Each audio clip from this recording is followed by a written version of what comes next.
Oggi abbiamo accolto a Venezia il camper contro l'autonomia, contro la frammentazione del paese. Lo abbiamo fatto tenendo un'iniziativa che ha discusso di scuola, di istruzione, di cultura, di salute, dei cardini fondamentali della nostra Repubblica. Il provvedimento divide e frammenta l'Italia, rende più povera anche la nostra regione e renderà più povera anche Venezia. Serve invece l'unità nazionale e servono maggiori investimenti nei servizi essenziali, istruzione e salute su tutti. Il camper sta girando l'Italia per parlare di lavoro, diritto allo studio, istruzione e ricerca, con l'obiettivo di sensibilizzare la cittadinanza sulla situazione del nostro sistema di istruzione, ma non solo. Noi siamo fortemente contrari all'autonomia differenziata che va proprio in questa direzione.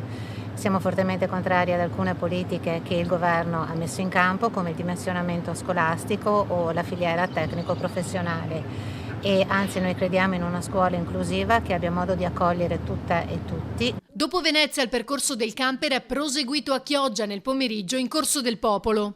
È impensabile che ci possa essere la scuola veneta e così come il Veneto 20 impostazioni di istruzione diverse in Italia, una per ogni regione. È una cosa che non sarebbe neanche sostenibile. Immaginate voi tutto quanto quello che è l'apparato del sistema istruzione essere gestito da una regione e da una regione che lo fa in maniera diversa da quella che magari gli sta vicino.